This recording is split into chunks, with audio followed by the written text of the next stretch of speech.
दोस्तों, आप सभी के लिए इकरा साइकोलॉजी एजुकेशनल चैनल एक महत्वपूर्ण टॉपिक को लाया है, जो कि आज हम लोग पढ़ने जा रहे हैं, थ्योरी ऑफ जेनसन। इनका पूरा नाम क्या है? तो आर्थर जेनसन 1969 से लेके 1920 ने बुद्धि की एक ऐसी सिद्धांत का प्रतिपादन किया है जिसमें यह बतलाया गया है कि बुद्धि के कितने तरह की क्षमताएं बतलाई गई है। तो बुद्धि की दो तरह की क्षमताओं को बतलाया गया है। तो कौन कौन सा? सहचार्यात्मक क्षमता और संज्ञानात्मक क्षमता। सहचार्यात्मक क्षमता को इंग्लिश में क्या कहते हैं? Associative abilities. और संज्ञानात्मक को कॉग्निटिव एबिलिटीज़। सहचार्यात्मक क्षमता से तात्पर्य उन क्षमताओं से होता है जो व्यक्ति को उद्दीपक एवं घटनाओं को संबंधित करने में मदद करता है। इन तरह की क्षमताओं में तर्कना मतलब रीजनिंग या रूपांतरण ट्रांसफॉर्मेशन की ज़रूरत काफ़ी कम पड़ती है। जिन प्रश्नों के माध्यम से सहचार्यात्मक क्षमताओं का मापन होता है उनमें दिए गए अंकों के क्रम को अपनी स्मृति से दोहराना या भारत के सुप्रीम कोर्ट के प्रथम मुख्य न्यायमूर्ति के नाम से बतलाना इत्यादि जैसे कार्य जो सम्मिलित होते हैं उसे सहचार्यात्मक क्षमता कहा जाता है, जो कि वेसलर WAIS वेसलर एडल्ट इंटेलिजेंस स्केल के अंक विस्तार परीक्षण द्वारा आसानी से मापा जा सकता है।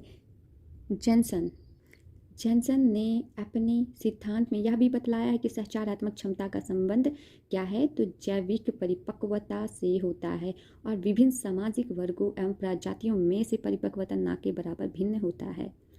ऐसे सहचार्यात्मक क्षमता में कई तरह की क्षमताएं और तथा संकेत सीखना, उद्दीपक अनुक्रिया सीखना, श्रृंखला तथा शाब्दिक सहचार इत्यादि सम्मिलित होते हैं। तो किसमें? सहचार्यात्मक क्षमता के अंतर्गत बतलाया गया है। अब जानेंगे हम लोग क्या, तो संज्ञानात्मक क्षमता। आखिरकार उन क्षमताओं को सम्मिलित किया जाता है किसमें? तो संज्ञानात्मक क्षमता में जिनका संबंध तर्कन एवं समस्या समाधान से होता है। क्या? तर्कन रीजनिंग तरीका से और प्रॉब्लम सॉल्विंग से भी होता है। शब्द समस्याओं का समाधान करना तथा नए संप्रत्ययों एवं शब्दों को परिभाषित करना किसमें? तो संज्ञानात्मक क्षमता कार्य के कुछ उदाहरण हैं। ऐसे संज्ञानात्मक क्षमताओं का मापन कौन करता है? तो वयस्क बुद्धि परीक्षण को बोध परीक्षण या अंक गणित परीक्षण, ब्लॉक डिजाइन परीक्षण तथा वस्तु सज्जीकरण परीक्षण इत्यादि द्वारा किया जाता है। संज्ञानात्मक क्षमता व्यक्ति की सीखी एवं संस्कृति पर आधारित होती है और सामाजिक वर्गों एवं प्रजातियों के बीच प्रेक्षित अंतर के लिए उत्तरदायित्व होता है।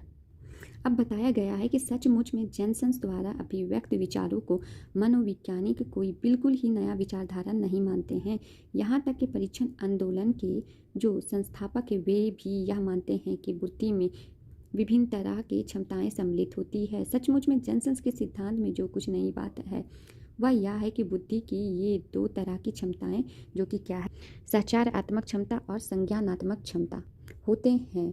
1969 में जेनसन ने एक शोध पत्र प्रकाशित किया है जिसमें उन्होंने यह तर्क प्रस्तुत किया था कि विभिन्न प्रजाति समूहों में बुद्धि लब्धि परीक्षण प्राप्तांकों के बीच होने वाली विभिन्नताओं का कितना प्रतिशत? तो 80% आनुवंशिकता के कारण होता है। जेनसन का यह शोध पत्र जो बुद्धि की आनुवंशिकता तथा बुद्धि एवं प्रगति के बीच के संबंध के बारे में मनोवैज्ञानिकों के बीच तीव्र वाद विवाद उत्पन्न कर दिया।